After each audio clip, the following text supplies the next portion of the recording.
Oh, jam! Hello, everyone, and welcome to the Saviors of Uldum set review. I'm Chewie, of course. You can't see me in the video, but I am, trust me. And I am joined by one of the dorks, but not the one you might think, Brian. Hey, I'm Brian on the Mana Pool. I am the lead Rambler Tangent Master of the group, and I am most definitely not Mike. Think of me as your Mike substitute for the morning, evening, whenever you're watching this video. Yeah. It's the lack of the I beard. It's how you can tell it's not Mike. It's true, although they can't see me, but I find it funny of the group of dorks, I am A, the only one that generally doesn't have facial hair, and B, wears glasses. That's a really weird statistic for a group of dorks. It kind of is. Yeah. But I do play Hearthstone, and actually, it was Mike and I that got Chewie into Hearthstone. We've been playing for at least a month or two before we were like, "Come on, try it." He's like, "No, come on, try it." Oh, fine. And here we are. And now Chewie still plays more consistently than I do lately. But I know the cards. I'm here to talk about them. I think I play more consistently than Mike, too. Mike still plays a lot of Diablo, right? So it can be tough to manage your time between all these games and work and stuff. So yeah. Yeah. So here we go. We're gonna start with Druid. Now, each class has a quest again. Mm-hmm. Yep. And these quests are similar to the original quests from Journey to Ungoro in that they cost 1 and they start in your opening hand unless you mulligan them away. Yeah. I really like that mechanic because it's a real feel bad to get something like this late in the game because it defeats the whole purpose of the deck, and it allows you to craft the deck around this particular objective, whatever it might be. So very good design, I think.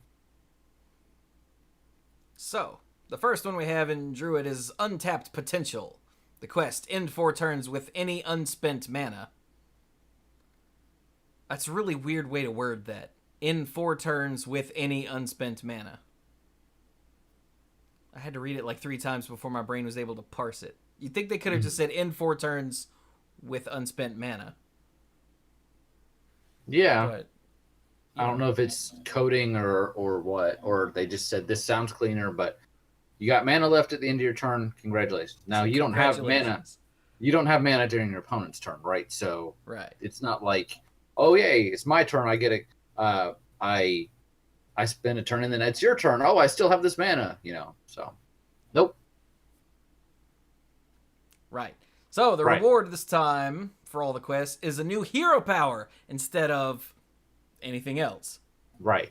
So the reward for this one is the Assyrian Tear, which is a passive hero power that gives you Fandral, I forgot his name, Staghelm? Yeah. Something like that. Your choose one cards have both effects combined. Ooh.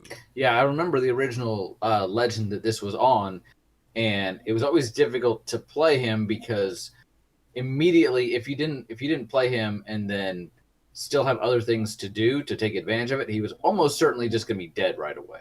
So the fact that this is then a hero power where it just sticks around forever is great. Yeah, Fandral costs 4? Yeah. I think? 3 or 4. I want to say 4 for 3/5? No, Fandral's the other guy. The thing that did this before. Yeah. It was. Yeah. Stark says 4, so. Yeah, I know he costs 4. He's a 4-mana 3/5, but I can't remember the name. Yeah. The guy that did this before. Yeah, but he cost 4, and some of the greatest Druid moments back then were.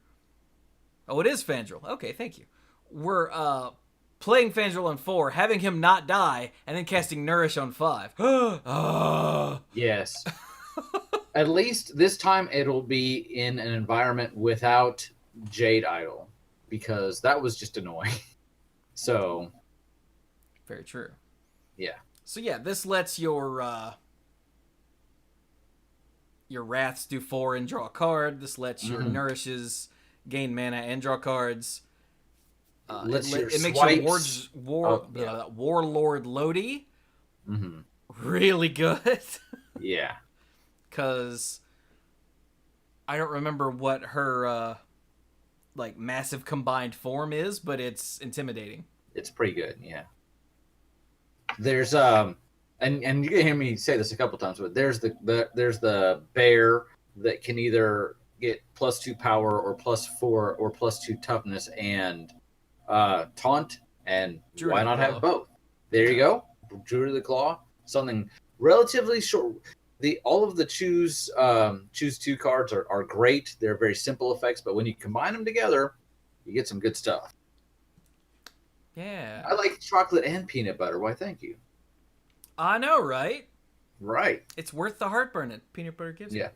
And again, they can't get rid of it once it's there. Unless there's some way I don't know of to get rid of a hero power. It's called killing your opponent. So there's okay. It's poison cat. All right. So that's a good long term just to make, because the Druid hero power really only matters in very few situations these days. Like the one attack was whatever and the one armor is whatever. So replacing it with something that's got upside for other cards in your deck is probably going to be pretty good. Yeah. I like it. Alright, so moving on, we've got Worthy Expedition. 1 mana, discover or choose 1 card. Straightforward. Yeah, nice Easy. and simple. As Brian just said, choose 1 cards are all pretty good, so you're bound to get something good off of that. Yeah. Don't want to spend a lot of time on this because we've got a lot of cards to go through, but I have always liked the discover mechanic ever since it was introduced. Just the fact that it allows you to put this 1 card in your deck and gives you so much versatility in the moment because you don't really get a sideboard, that it's great. So just you're literally picking from 3 options, each one of which has 2 options on it. Whoa. I like that. That's a lot of options. That is a lot of options. Okay. I also just love that Discover is the get a random thing, but you have some tiny bit of control over the RNG. Correct. Which is way better than here's a random choose 1 card. Oh. Yeah.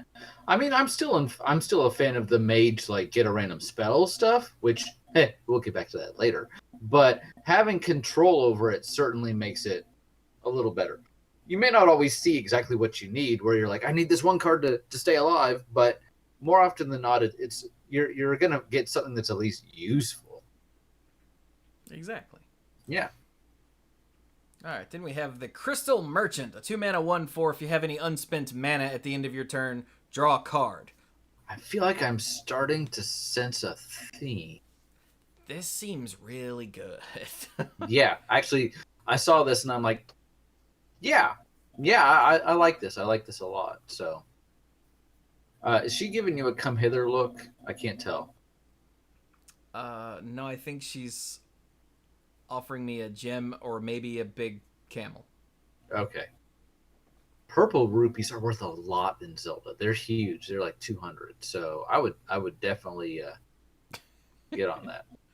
But the effect is great. I mean, and the fact that you could play this on 3 with no follow-up and you immediately it replaces itself.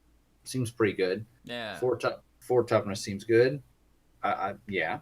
I mean, you want to spend all your mana as much as possible, but sometimes you just can't. And now you get to draw a card for it. Yes. And then if there's a turn where you're like, okay, it's turn 5, I want to play my 5 drop, that's the thing to do. It's not like you're penalized for it. So, yeah. Cool.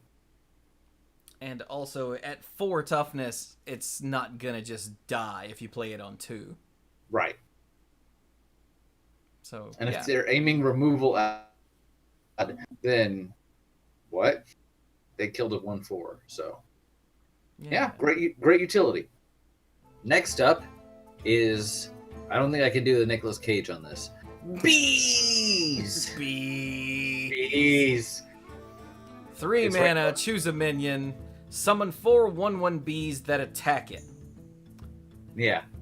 So it's almost it's a druid flavored Shadow Bolt. Yeah.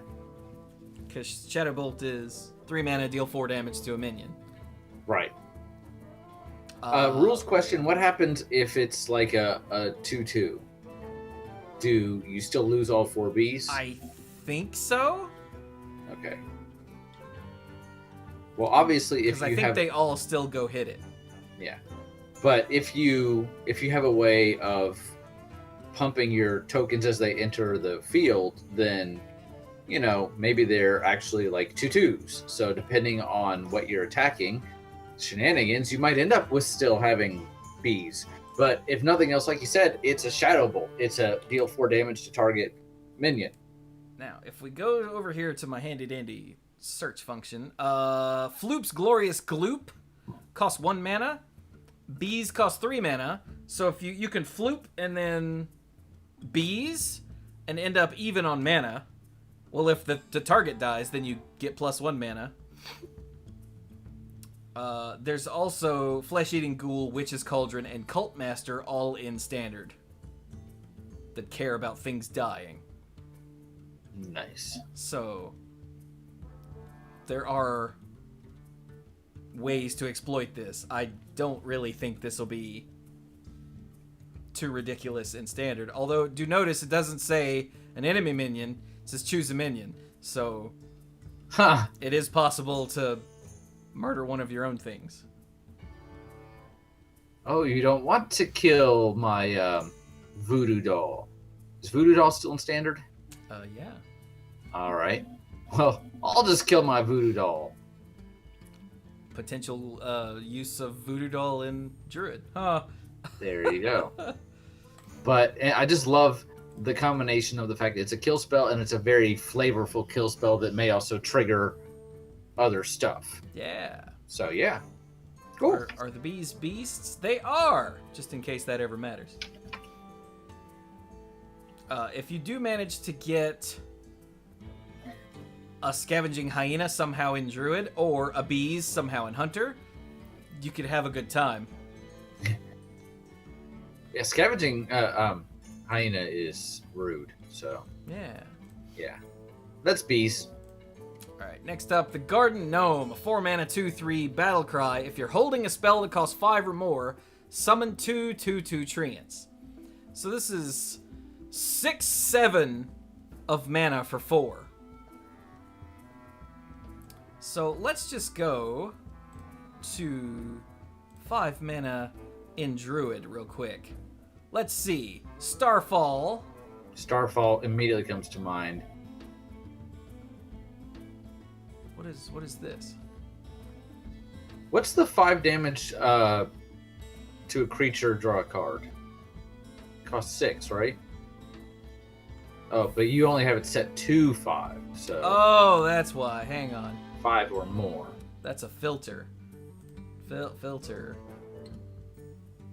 Okay, never mind. We'll just scroll down. That's how I did this before. Yeah, so we've got Starfall, which is occasionally a thing. Force of Nature, which is not.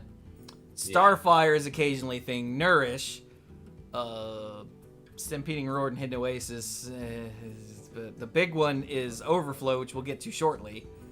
And the Forest's Aid, I think, is the reason that this card might see play. So Forest's Aid is the big tempo thing spell in Token Druid. Yeah. And this gets you, like I said, it's 6/7 of stats on the board for just 4 mana for holding a spell that you want to hold anyway. So, yeah. I think this is probably easily an arena card and possibly a Token Druid card. But other than that, I don't know. Yeah. Feels like a bit of a, if you draw them late and you don't have any appropriate spells in your hand, it's 2/3 for 4 is terrible. But yeah. All right. Moving on. Oh God. Anubisath Defender. Anubisath? Is that how you pronounce it?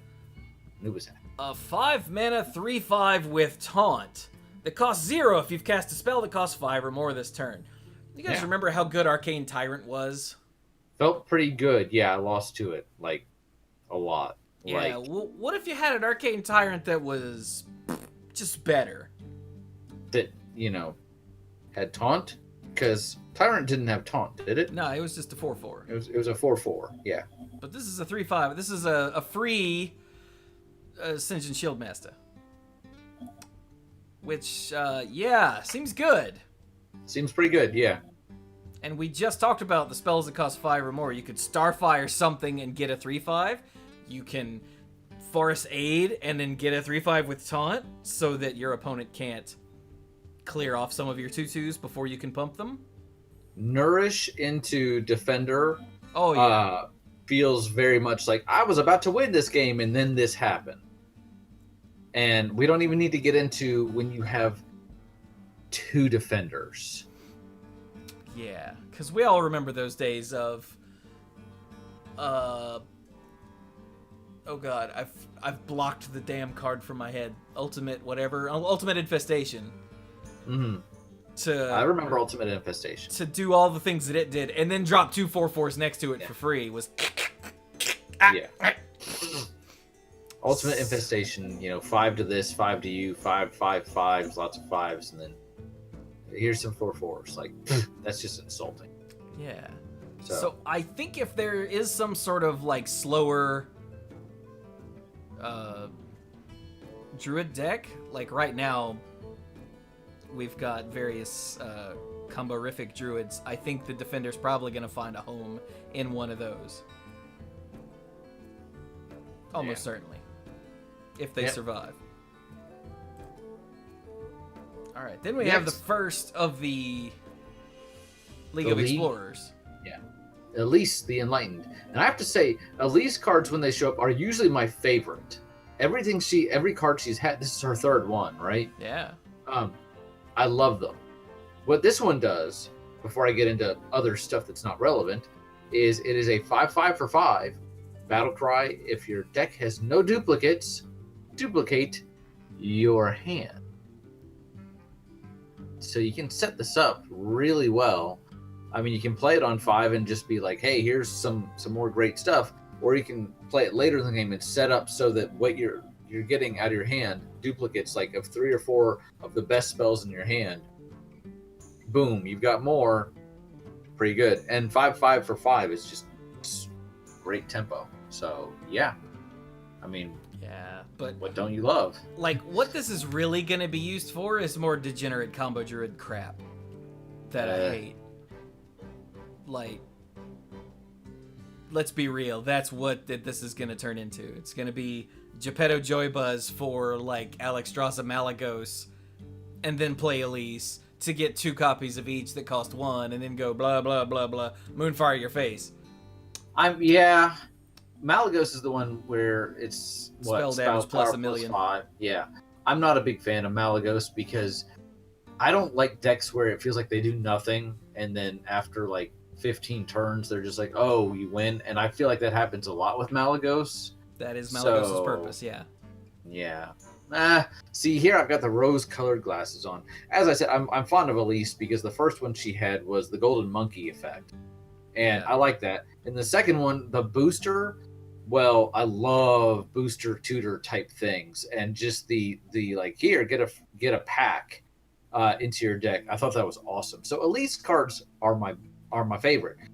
This one, if used fairly, I think will be like awesome, and used degenerately, I'm like, well, gamer's gonna game. Yeah. So play lots of Bomb Warrior so that they can't do this. There you go. Bomb Warriors are an excellent check on the duplicate stuff.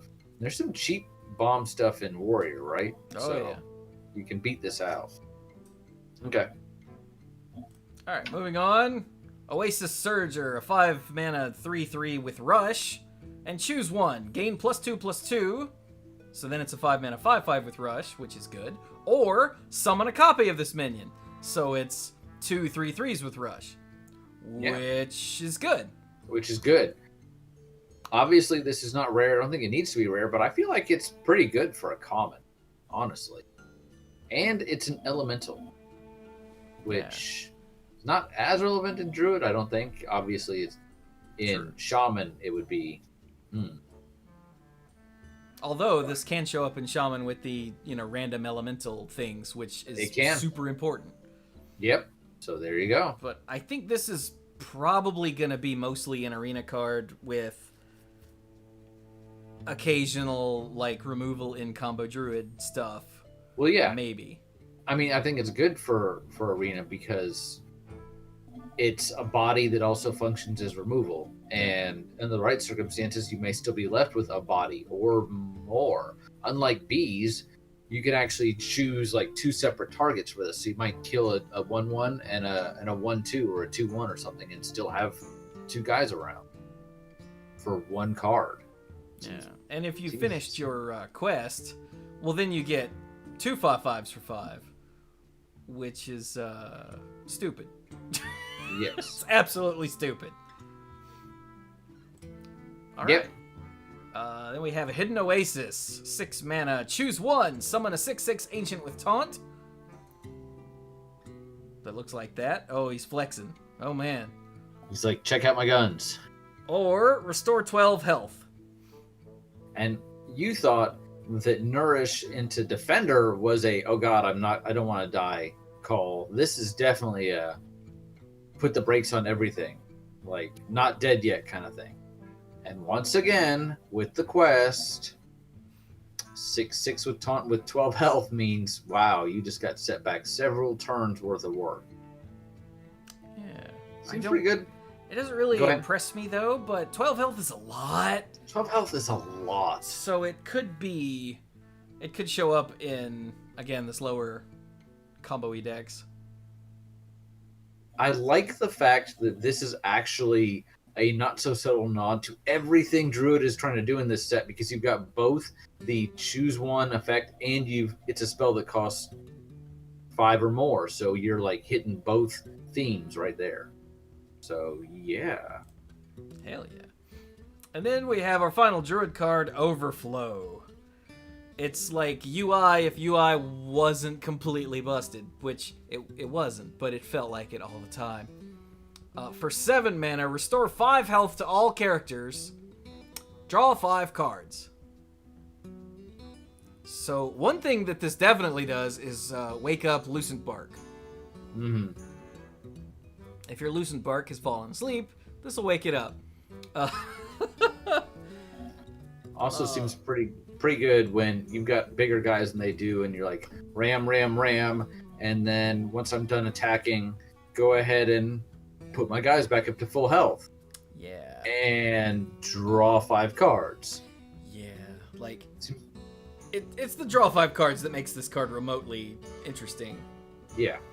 But you have ways to use the rest. But for 7 mana, I mean, it better be good for 7 mana. And in those 5 cards, you're going to draw at least one of your Anubisath Defenders and play it for free. There you go. And make your opponent go, oh, come on! Like that. So, flavor question. Are these guys getting healed by the water? Because, I think that I would be not so happy to be, being hit in the face with this water. But I'm like, I feel healthier now as I'm being rushed to my certain death. Oh, I think those guys in the art represent your opponent being overwhelmed by your stupid card advantage. Is that what it is? Okay. So the water is my cards. Had to dig a little bit on that one. Okay. So that's Druid. Druid looks neat. I like it. Yeah, I'm really not happy about at least the Enlightened, just because that's more combo Druid crap that will just up and kill me out of the blue and make me want to thud my head into the wall. But other than that, I like it. Oh, yeah. I've always liked Druid because it's not stuck in one particular role. You have a couple different ways of, are you big beasts? Are you big spells? Are you mana ramp? There's a couple different ways to approach the game, and I like that. I don't want to feel too pigeonholed. Yeah. Unlike Hunter, Hunter has a couple different flavors, don't get me wrong, and I've enjoyed Secret Hunter and all that sort of stuff, but at its core, Hunter usually, I don't play competitively, but usually feels kind of aggro. Well, yeah. I mean, your hero power is so.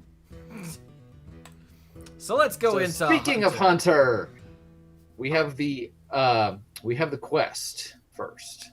Yeah, unseal the vault. The quest is summon 20 minions, which is a lot. That is a lot. But the reward is the How the hell do you say that? Ramkan? Man, I wish I was Mike. Right? He would make something up. But the roar. The Ramkayan roar, let's say, is give your minions +2 attack. Now, I'm missing the part where it says until end of turn. That's because it doesn't. That's what I thought. Now, that's not a hero power that would work in just any deck, but it works in a deck that can, complete the quest. Summon 20 creatures? Yeah. Yeah. Yeah. Because let's see, what have you got in Hunter that generates creatures? Well, you've got Unleash the Hounds. Mm-hmm. You've got the Lynx, the 1/1 with Rush that gives you another 1/1 with Rush. Correct. I guess Animal Companion technically counts, even though it might as well just be a creature. Yeah. Tell It makes what. a creature, so. Let's just go over here and type in summon. Oh yeah, there's Snake Trap, there's Rat Trap, there's Bomb Toss. Because this just says minions, yeah. Yeah. Revenge of the Wild, yeah. Baited Arrow, Savannah Highmane, Unleash the Beast, Boommaster Flark. Yeah, the hits keep on coming. Anything that makes Goblin Bombs. Yeah. Anything that dies into 1/1s, like, I don't know, Snip Snap. Or Scarab Egg. Yeah, there's, Murlocs! Woo! There's a lot of ways to summon 20 minions and not be almost out of the game. Yes. So, yeah. Plus, then you can roar and give them all +2 attack. That seems good. Seems pretty good. Kind of narrow. Yeah, but that's... The deck wants to be focused on that one thing. I mean, it's not 10 minutes or 10 or 15 minions, it's 20 minions. And if you're doing that, even with some of the cards you talked about, that's what you're doing. You may not have a plan D, It's true. Sorry, let's see what else we've got. Oh, we got a new secret. I like secrets. Pressure Plate. After your opponent casts a spell, destroy a random enemy minion. How long, Brian, do you think it'll take us, like you and I specifically, to remember that this exists and stop losing to it? Probably a while. Probably by the third time I play against it and lose to it, I might start casting my spells and then my minions, even if I'm just like, hey, quick, heal 4 damage to everybody when there's nothing on the board. And they're like, So, this will trigger whether or not you have a minion. Correct. I don't think so, no. No? Oh, so it's guaranteed to hit something? I was hoping I could play a quick spell and just trigger it, but... I don't know. Secrets are weird. Secrets are weird. Sometimes... Like, if a board is full, then Mirror Entity won't trigger. Right. But sometimes if you, if there are 2 secrets in a row, they'll both trigger, but because of the order they triggered, the second one won't do anything. It's really obnoxious. Yep. But I think that this won't happen unless there's a minion there. I'm almost certain. Okay. So, yeah, this is going to be a pain. Yeah. Yeah. Oh, and chat says Google agrees. Okay. Well, thank you, chat. All right. Next, we got a weapon. The Desert Spear. For 3 mana, a 1 power 3... what's that? It's not toughness, but whatever. Well, three it's a 1/3. uses. It's a 1/3 weapon. After your hero attacks, summon a 1/1 locust with Rush. is a locust, a beast. Yes. Alrighty then. And you get 3 uses of this. Yeah, so... Durability, yes. Thank you, Star. Desert Spear is really a 2/3 weapon. Because you get a locust that can then attack. Or, it's a 1/3 weapon that gives you a body. Mm-hmm. Like, I predict that I will get sick of this damn card before it rotates. Because that's just good. Seems pretty good. Like, it's not broken or amazing, but it's good. Yeah, it's solid. And, of course, the locusts will trigger your quest. The locusts are beasts, so they will trigger your hyenas and whatnot.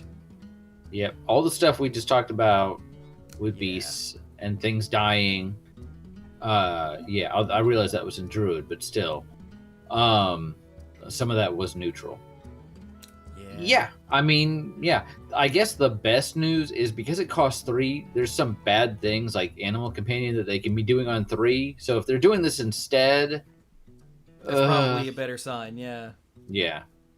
So, for example, the next card costs 3 and it terrifies me. Yes, it does. Hunter's Pack. For 3 mana, add a random hunter, beast, secret, and weapon to your hand. Yeah. Not from your deck. This is, it's random stuff just from outside the game. And it's 3 cards. Yeah, it's 3 mana, draw 3. 3 mana, draw 3. It's like Master's Call, but you don't, instead of having to build your deck a certain way to 3 mana, draw 3, you just have to be at the mercy of RNG. Yeah. And you're getting, a beast, a secret, and a weapon. What are the odds that all 3 of those are just completely worthless? Not good, because... Hunter secrets are, by and large, at the very least, moderately useful. Yeah. You can't get Gurabashi Chicken because it says Hunter Beast. But I want Enrage! Enrage! So, yeah. This is really good. Yeah, this actually, for 3 mana, this feels, for a common, I mean... you buy a couple packs and you're going to be right on top of this. Or if you don't get 2, it'll be super easy to craft. Like, let's see. Let's look at the beasts. Timberwolf, Springpaw, Shimmerfly, Hyena, Hunting Mastiff. I remember that card. Hunting Mastiff, yeah. Oh, you want to talk about lots of beasts that die really quickly and or enter the field? Ooh, Halotzi, Tundra Rhino, the Wild Brood Skitterer. Oh, God. Highmane. Poison Rush. King Crush, like there's just so much good stuff. Yeah. And most of it, like I said, is at least moderately useful. I think you said Highmane, and I wanted to say that again, because Highmane can be very frustrating to play around. Like all the Hunter secrets, like sometimes you'll get a freezing trap when they've got 1/1s, but oh well, you just don't play it yet. Sometimes you'll get Explosive Trap when they've got a 10/10, and okay, it's 2 face damage. Or a Snake Trap when you have nothing else for them to attack. But like most of the time, like Snipe has won me games just because they haven't played around it. And sometimes you'll wait till late in the game and you'll get the misdirection, and their minion will hit them in the face, and you'll win. Yes, or we'll hit the other minion that was gonna attack. Like you're at 2, and they've got 2 8/8s, and they swing with 1, and you're like, please, and it hits the other one, and you're like, yes. And other times it hits them in the face, and you die anyway. But whatever. Misdirection is a very swingy, awesome card. So yeah. And right now, the weapons are Headhunter's Hatchet, which is decent. Eaglehorn Bow, which is Fiery War Axe, with potential extra charges. I mean, you just got a secret too, so yeah. Desert Spear, which we've just established is pretty good. And I think Gladiator's Longbow, in some cases, is going to be the jackpot. And in other cases, is going to be like, I'll die before I can cast this. So that makes it even out the quality there. So none of these are bad. No, none of these are bad. That's my point. This is 3 mana, draw 3, and the number of straight up bad options are like teeny tiny. Yeah. So maybe you get what a 1/1, a 1-drop beast that you don't really need, and an eagle horn. Well, see, none of these are bad. Yeah. I have nothing. This is for 3 mana. This is again dumb. the only thing the only drawback is you're not doing anything else with your turn 3. But whoopity doo. This late game, this is like exactly what you want to draw. Oh, I have nothing else to do. Okay, let me get these, and I can almost certainly play at least 2 of them. You know you can play the secret, because come on, cost 2. Yeah.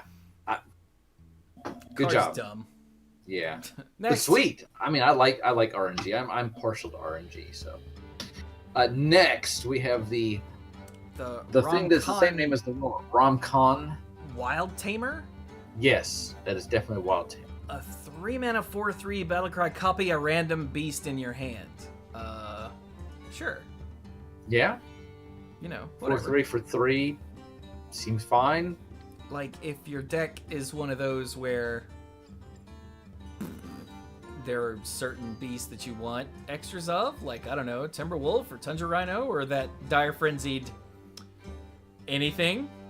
Mm-hmm. Sure, otherwise, whatever. Yeah. Significant that it's not a beast, so it doesn't copy itself. Okay. All right, next, the Hyena Alpha. We know the Savannah Highmane, but now we have the Hyena Alpha. A 4 mana 3/3 battlecry. If you control a secret, summon 2/2/2 hyenas. So if you have a secret, it's a 4 mana 7/7. Yeah. Hey, you should play it with secrets. Really? Yeah. Not every card is all that hard to figure out. Yeah. I predict we're going to see some Trollden highlights of people that cast... what's it called? The Hunter's Pack. Okay. And get Hyena Alpha to go with their secret. And then their opponent will concede. So yeah. It's good.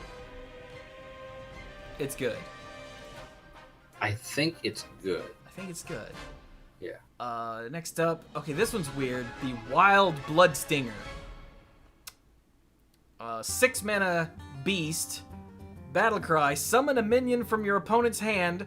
Attack it. And it's a 6/9. For 6 mana. Yeah. And correct me if I'm wrong, but this works the same way that a lot of other similar cards do. When this summons that minion, that minion won't trigger its own battle cry. Correct. Yeah. Battle cry is a cast trigger if you put it in Magic terms.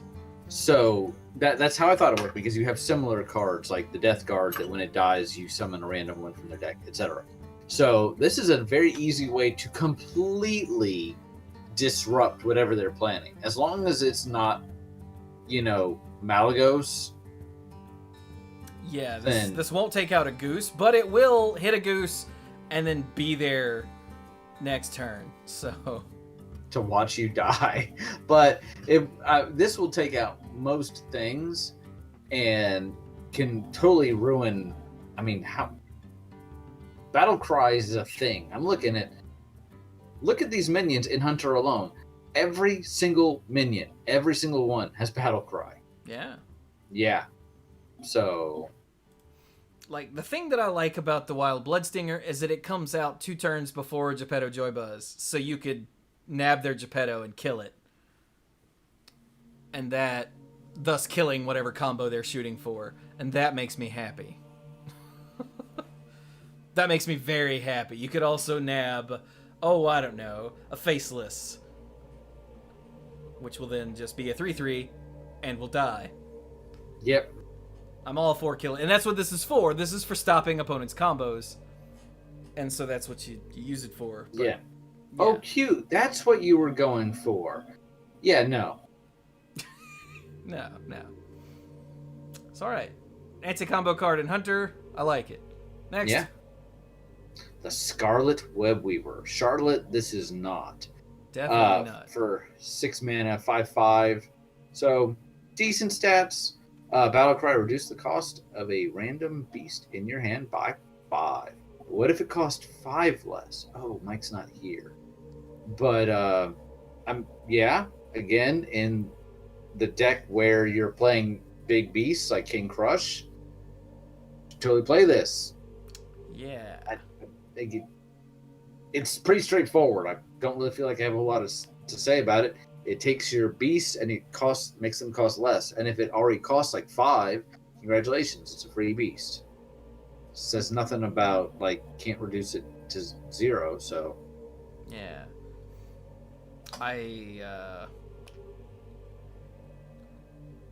don't think this will see as much play as like the Dream Petal Florist and Druid, just because Druid is more combo-y than Hunter. But they might find something. You never know. yeah. Oh, another thing is this is especially the Bloodstinger. But the Bloodstinger is a 6 mana 6/9, which means using something like Conjurer's Calling on a 6-drop. If you get this, that's good. Yeah. And if you get the 5/5, that's not great, but it's not bad either. Nope. So, buh. Yeah. Alright, next up, Swarm of Locusts. Nice and simple, 6 mana. Summon 7 1/1 Locusts with Rush. So fill your board with Locusts that can then attack. This is great for the quest. Anybody that didn't see this and immediately think of the quest, I'm like, I'm almost positive they're made for each other. This much more made for the quest than the other way around. But yeah. You could also attack one of your locusts into something and play a Timberwolf. Yeah, there's lots of possibilities with this. It's all pretty straightforward though. It's essentially a big ass removal spell in Hunter. So yep. Nice. For a decent cost. Oh, yeah. 6 is not unreasonable. I and like then, finally, Dino Tamer Bran. Now, I'm only familiar with one previous Bran card. Has he had more than one? No. Okay. He was the think duplicate all your stuff, right? He was the duplicate battle cries. Yeah. Yeah. So, he would get along really well with this other version of him. A little bit. Yeah. Actually, wait. OG Bran cost 3, didn't he? Yeah. Oh, that's messed up. But for 7 mana, he's a 2/4. Yes, 7 mana 2/4. What? Nice. Whose battle cry is if your deck has no duplicates, summon King Crush.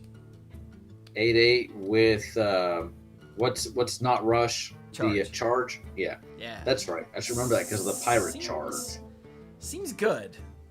So for 7 mana, you get. Well, let's face it. You're not really paying for the 2/4. You're getting an 8/8. You could say yes. You're paying for what? 10, 12, but the 8/8 can attack immediately. So you're basically playing this for an early King Crush. King Crush costs 9, right? Yeah. Yeah. Like it's a 2 mana cheaper King Crush that leaves a 2/4 sitting there going. Leave it 2/4 with a Scottish accent, you know. Yeah. So Can't wait to hear the seems voice good. animation on this one. Yeah. Okay. So what do we think of Hunter? It seems fine. I think- like the new secret. I like the new weapon. Hunter's Yeah. pack is insane, Yeah. and I really like The Bloodstinger. the Bloodstinger for Yeah. anti-combo shenanigans. Yeah. This quest doesn't do anything like for my excitement level personally, but Yeah. that's just me. Like it's not bad or anything. It's good. It doesn't poke me in the jimmies.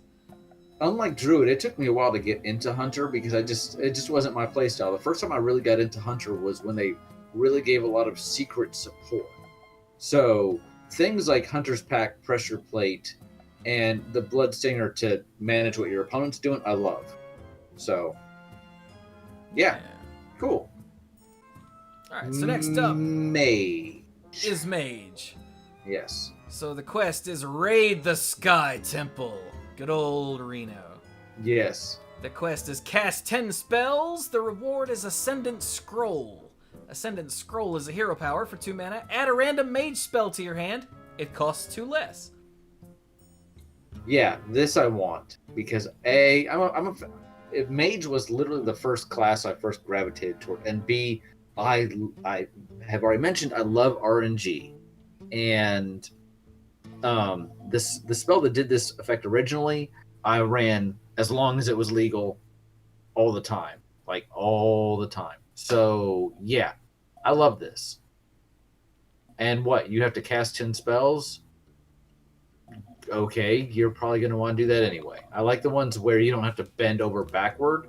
I also like the fact that, yes, you do have to play a spell heavy deck, but there's a number of things you can do with that in Mage. So I feel like the deck is not necessarily very homogeneous. You can build the deck a couple different ways. I don't like decks that build themselves. In Magic, I'm actually not a fan of Soul Ring because I don't like anything that feels like an auto include. So this feels really neat to me. I like it. If you go to Mage, we've got Ray of Frost, which is 2 spells right there. Magic Trick, that's 2 spells right there. Mana Cyclone already gives you extra spells. Mm-hmm. And these are cards that are already being played. Like Conjurer's Calling is 2 spells. Like, that doesn't even require effort. That's 2 for, let's say 6 spells cast without trying. Yeah. And these are just words that spells that have the word spell on them. The way I did the search here. So there are plenty more good spells, obviously. Yeah. So yeah, I like this. It gives Mage some late game that doesn't involve giants. We're gonna be rich. Yeah, we are. Alright, next, Arcane Flak Mage. 2 mana, 3/2. After you play a secret, deal 2 damage to all enemy minions. This is a hell of a thing. Yeah, you play this on turn 2, and as long as it doesn't die. Remind me, how much do Mage secrets cost again? Ooh, they cost 3. Ooh, wow. You think they did that on purpose? Or heck, turn 5. If they got a bunch of little guys. So, yeah. And the fact that it doesn't kill itself. Yeah, the fact that it's only enemy minions. And it doesn't deal damage to the face, which some people would view as a downside, but I think it's fine. I think it's fine. You're already only hitting the opponent's stuff. Yeah. So, yeah. The only downside to this is it has to live for a minute. So, because I don't know about you, but if I'm seeing this, I'm probably being like, all right, that's got to go. Okay, wait a minute. Let's do a search for the word secret to see what we have in Mage. Oh, well, there's another card coming up in just a second. There's Kirintor Mage, so you can get a massive tempo swing on turn 5. Flak Mage, Kirintor Mage, a secret. Wait, okay, what does it say? Play a secret. So I don't think Arcane Keysmith works. It says discover a secret, put it onto the battlefield. So I don't think that one works. So, yeah. I wonder if some sort of secrets mage will be... Or a secrets package will find its way into mage decks. Yeah, I like it though. Yeah. Yeah. And then Ancient Mysteries goes with it for 2 mana. Draw a secret from your deck. It costs 0. Yep. Like, old school Freeze Mage would have killed to have this card. Actually, it killed even though it didn't have this card. But it would have killed more. Oh, yeah. And more frequently. So, yeah, this is nuts. You do this on 2, and then next turn you play your Flak Mage and then cast your free secret. I mean, that seems fine. They moved Ice Block to the Hall of Fame, yeah. Yes. Yeah. Good. Agreed. So yeah, this is just value. It tutors up a thing and it makes it free. Yep. Which means it makes it cost 1 less because you had to pay 2 for the Ancient Mysteries. Mm-hmm. And I'm fine with that. I predict I'm gonna hate this card. How about you? I think it'll be all right. I hope it's just all right. All right, next, Flame Ward. Oh God. Speaking of secrets. Oh God, this. So yeah, so it costs 3 because it's a mage secret, and it triggers after a minion attacks your hero. It deals 3 damage to all enemy minions. We're all gonna lose to this card. Always. What's the 2 damage to everything in Hunter? Explosive Trap. Explosive Trap. Explosive Trap has ruined my day so many times. And this deals another damage to everything, to all enemy minions.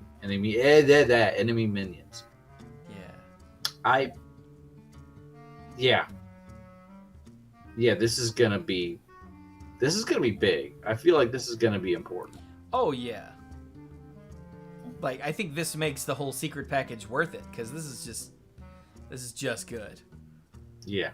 And I like it on my side, and I really hate it on the other side. Yeah. This is one of these where you almost feel like, all right, I've got to play around it somehow because it's got to be there. It just has to be. But no matter what you do to trigger it, it's going to be a feel bad. So. Yeah. The good thing though is that, well, the good thing as far as the mage player playing it, they can't attack with a weapon before they play any minions, because that doesn't trigger it. It says after a minion attacks your hero. Yes. So it's not like the warrior can go, okay, I'll just swing at your face first to trigger your... Oh. Oh, the coast must be clear. Oh, wait. Oh, no, wait, yeah. Works. Let's move on. It's really good. Dune Sculptor, 3 mana, 3/3. After you cast a spell, add a random mage minion to your hand.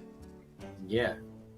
Feels weird. I'm used to seeing, like, get a random mage spell. So, random mage minion feels interesting. Yeah, it's like a reusable messenger. What's he called? Raven. The messenger raven, yeah. That was limited to what? 2 cost minions?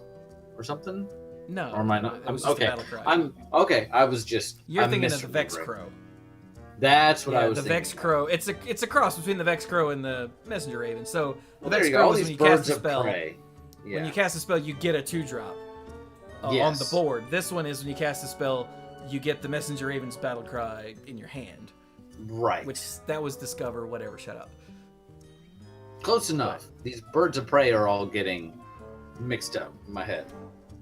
But yeah, I really like this guy for turns when you want to like twin spell your freeze thing. You just go, okay, Dune Sculptor, freeze that. Hey, look at these 2 mage minions, because mage minions, believe it or not, aren't bad.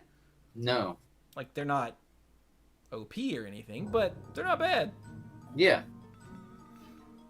I especially love it when I get Khadgar, Lord Khadgar.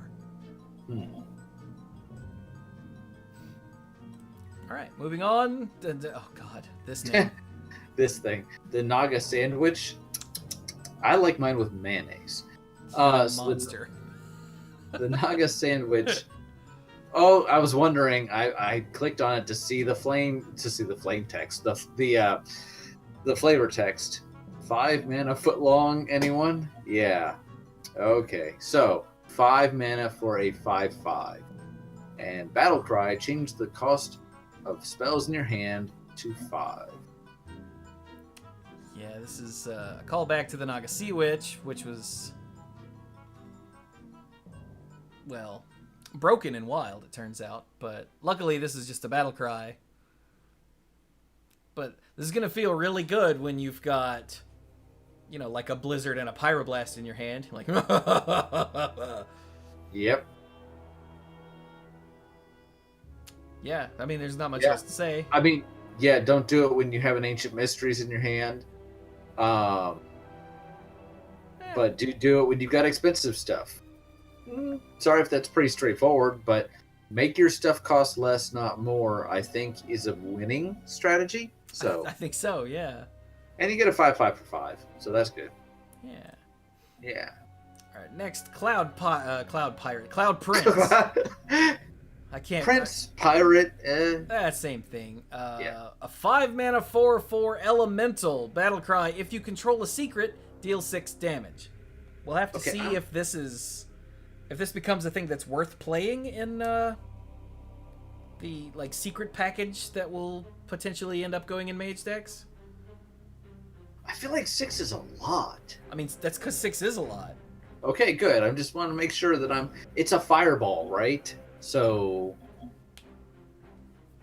yeah, but yeah. What? So to play that same turn as a secret, you got to be at what, 8 mana? Yeah. So, or you could have a 0-cost secret in your hand from the ancient whatever mysteries. Mm-hmm. And then on turn 5, get a 4/4 and fireball something. I mean, that seems alright too. Yeah. But it could be that the secret package isn't quite good enough for standard, and this will just be an arena thing. It's a hell of an arena thing, though. Whew! It is. Alright, next. Reno, Oh, look, our it's old Reno. buddy. Yeah. Is he resetting rich. my life total? Not this time. Not this time. No. For 6 mana, he is a 4/6 with the battle cry of if your deck has no duplicates, deal 10 damage, randomly split among all enemy minions. Seems like a heck of a thing. Yeah, it's almost certainly a major board clear, or at least it's close enough to be a major board clear. I want to know what they have that this isn't. I mean, yes, I've been in situations where I've cast Volcano and against my empty board, and they've had stuff live, and I'm like, really? Because it just divided everything up in the wrong way. But you also get a 4/6 with this, so Yeah. I was gonna say, I have had turns playing Warrior where I've cast 2 Dynametics and still not cleared their board because they just had too much ass on the field, so. yeah. But, I mean, 10 damage is nothing to sneeze at. I do like that it's balanced, it's not randomly split among all enemies, so you can't just empty board deal them 10. That would be dumb. That would be dumb. So yeah. Yeah. I don't know if this effect is necessarily worth the deck building restriction.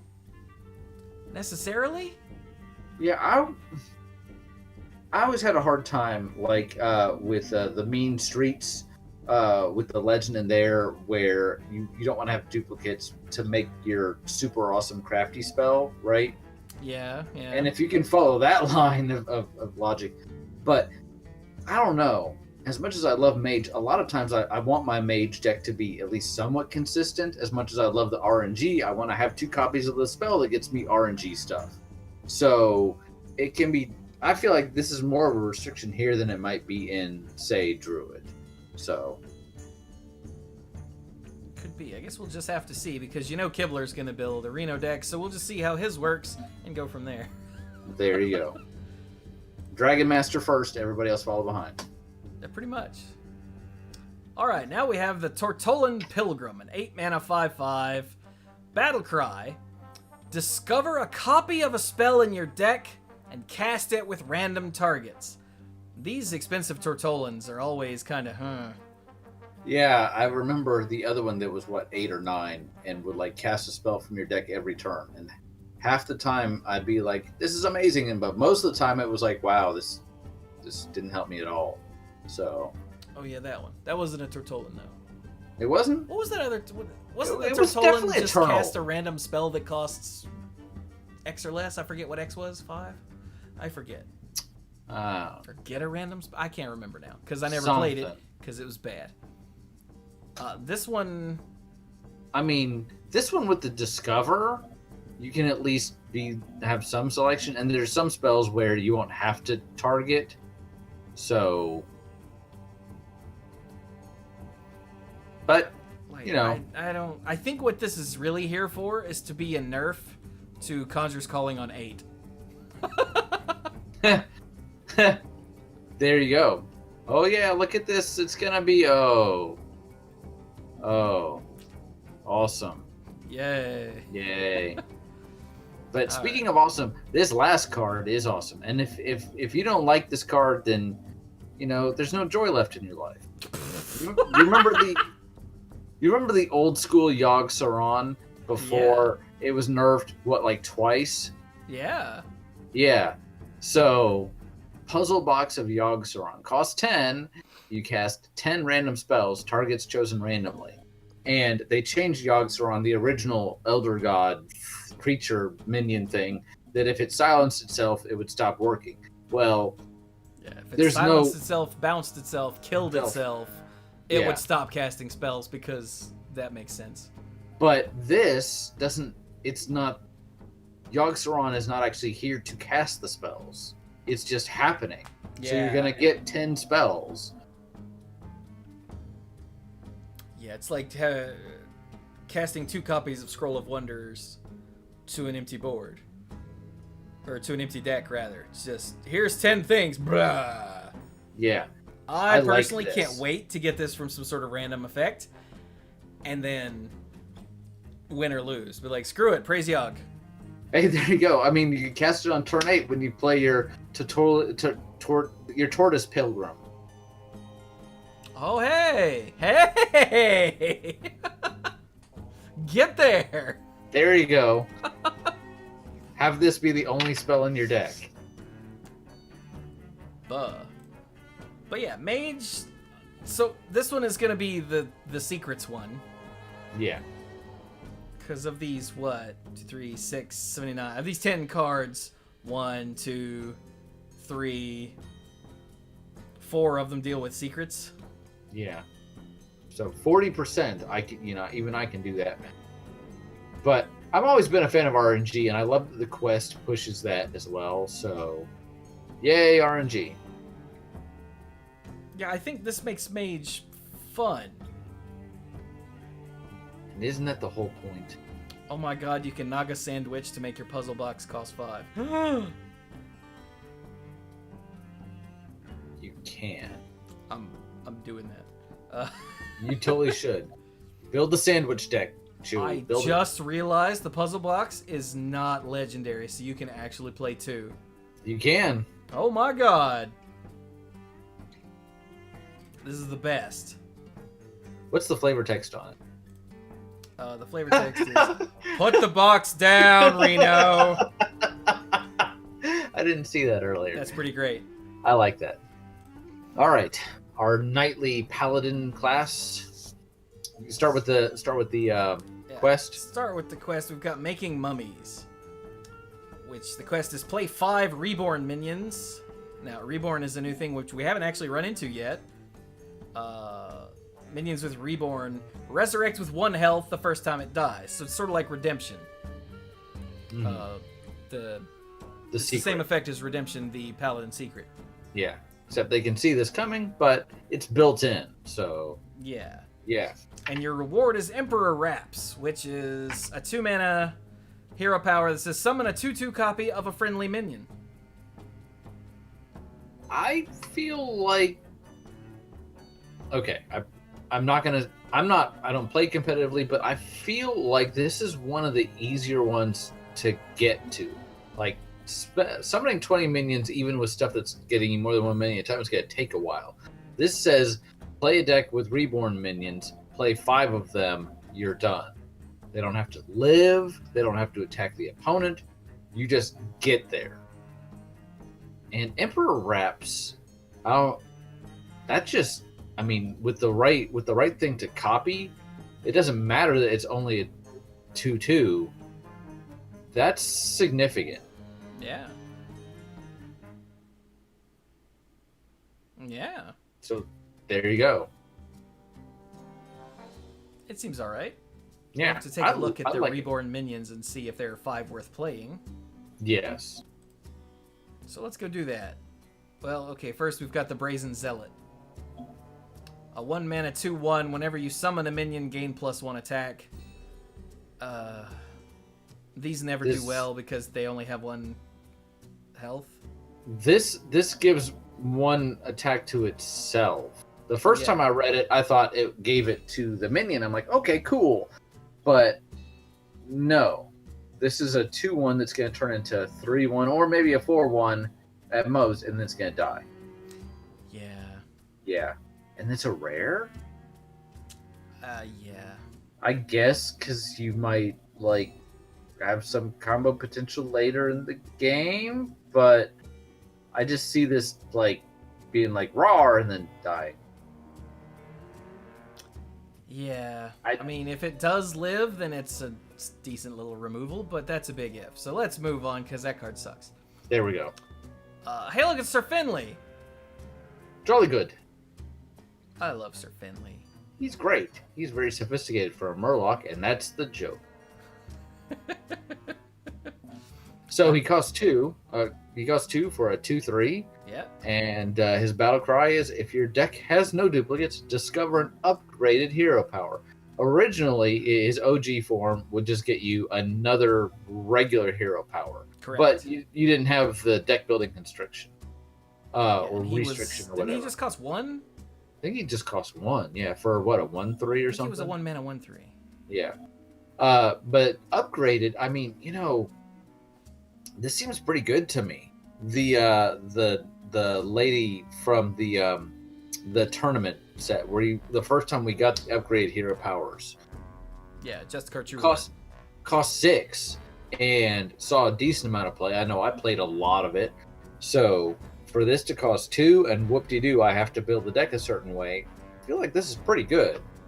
Because the upgraded hero powers are good. This one is not as easily disruptible by bombs because you could play it on 2 before they have a remote chance to get a bomb in your deck. There you go. And now all of a sudden... Or to get multiple bombs in your deck, rather. Now all of a sudden you're getting, like, 4 armor a turn. Yeah. Or 2 armor and 2 attack. Yeah. Or 2 1/1s. It's like, basically all of the upgraded hero powers, except for maybe Shaman, are well worth it. And even Shaman, every now and then, you're like, all right, blocker, next, blocker, next, blocker. And they're like, Man, I really wish this Consecration did 3. Oh. Yeah. Hero power, this one. Yeah. So yeah.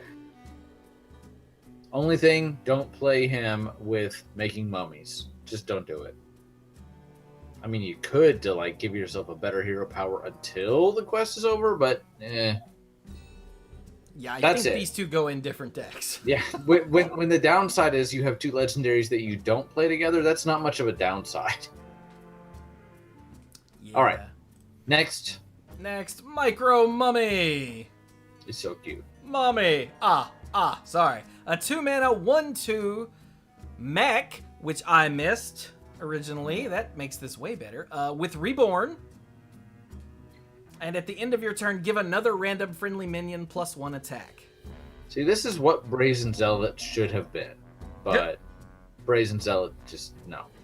But yeah, so this has Reborn, and it's got an effect that triggers at the end of your turn. So, and it's a good effect.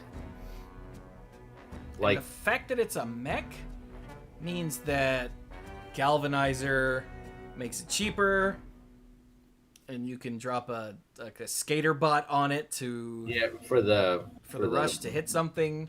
Yep. You can throw the 1/5 taunt magnetized dude on it. Yeah. Pretty much any of the magnetized to make it better, bigger, stronger, faster. Yeah. It could also give your stupid Mechano egg +1 attack, so you can use it to hit things and die and get an 8/8. Like, get an 8/8, yeah. I don't think it's necessarily great, and I don't know if it'll slot into existing Mech Paladin decks, but no. I mean, for 2 mana, and I feel like for 2 mana, there's just you're not giving up much for some potential upside here. Yeah. Yeah. Okay, next. The Sand Wasp Queen. I don't like bees and hornets. Like, Chewie doesn't like spiders. I don't like these kinds of things. It's true, he doesn't. I don't. And they don't like me. So I don't know if I'll play this card. But that doesn't have any relevance to this. For 2, it's a 3/1 beast. So that's something. And Battlecry, add 2 2/1 sand wasps to your hand, which are, of course, beasts. Yeah. I don't know what's up with Paladin and all the 1 toughness stuff in this set, but it's really not doing anything for me. I mean, the sand wasps themselves cost 1, so you're basically getting a 3/1 with 2 2/1s for 4 mana spread out. But I'll tell you what, Hunter would love to have this because they're all beasts and it gets you 3 beasts. But yeah, it just doesn't, like I said, it just doesn't do anything for me because they all just die. And like, I guess they're trying to push Paladin away from using Wild Pyromancer all the time.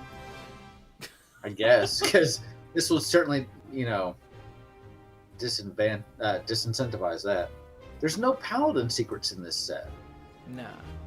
I don't know. I'm not a fan of this. I think this is just some filler nonsense, personally. Yeah, it is. Look, this will be like the most amazing card ever, and I'll be eating my hat. But, whatever.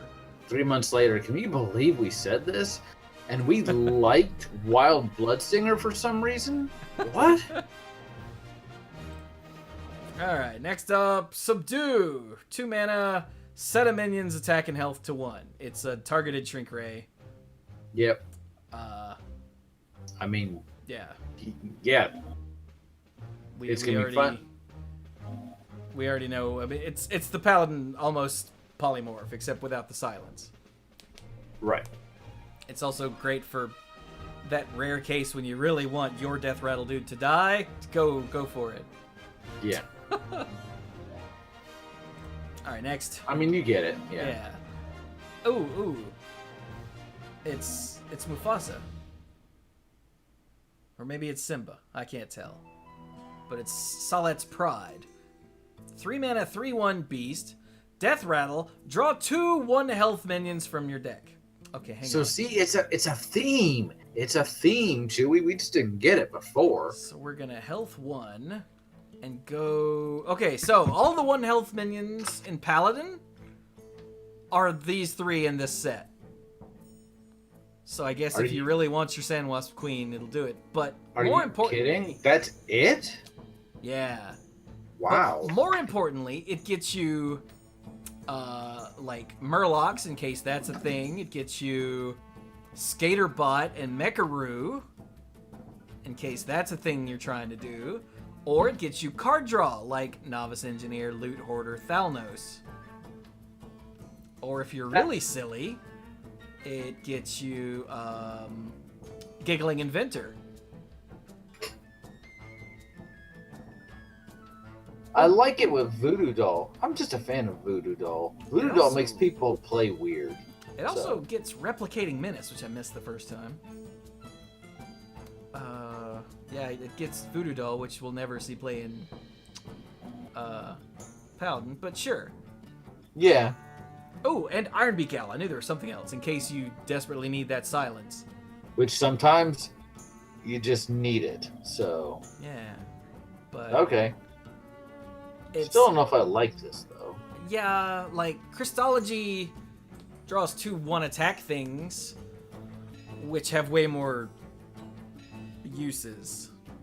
The glowstone guy, the galvanizer, the 1/5 with taunt magnetic dude. All of that. Yeah. Whereas these are much more limited. But again, I think this might be here for like the combo Paladin to draw your Novice Engineers and your Loot Hoarders and your Thalnoses.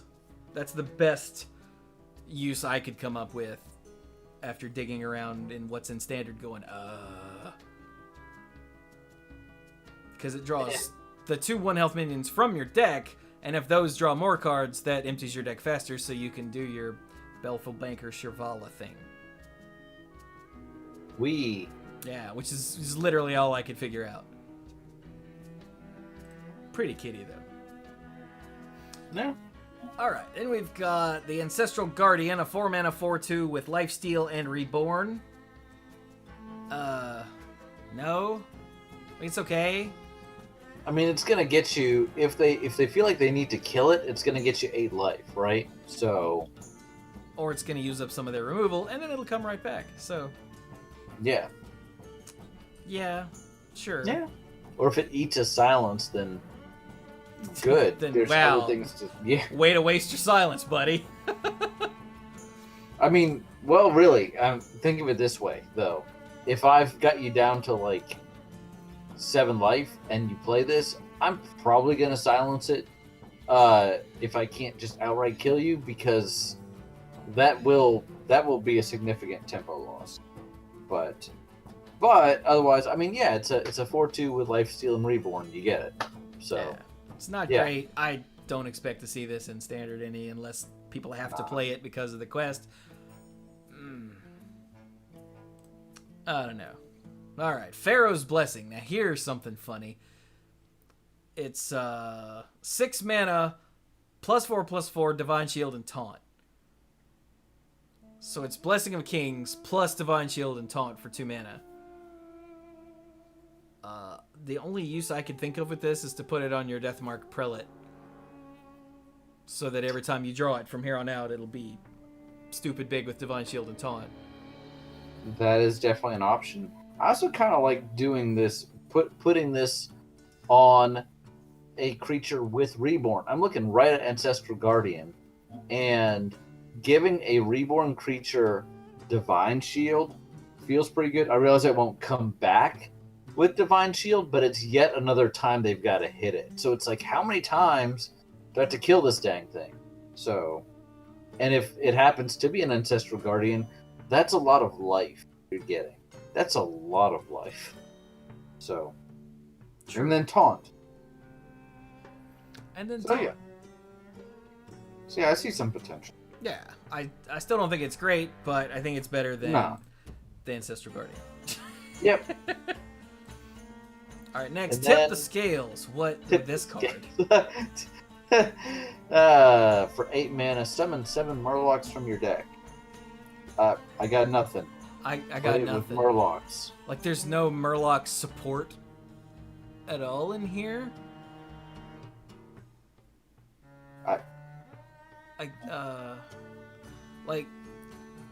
Like whoever, I saw someone, I think it was in when Ike and Soleil were talking about it. They said, so you have to be playing 7 Murlocs in your Paladin deck, and you have to not draw them. Yeah. I was like, oh yeah, that's bad. But Yeah, it's possible that, like, in the next set, this card will become broken. But right now, like, hang on, let's go up here and type in Murloc, or type in Murloc. Go to Paladin. We've got Sir Finley and Tip the Scales. Yeah.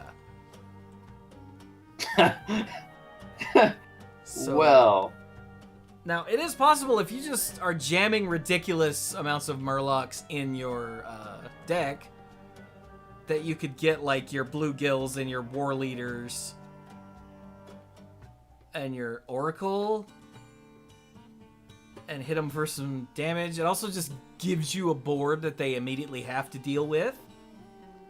But again, the downside of that is you're playing Murloc Paladin, which has no support right now, so I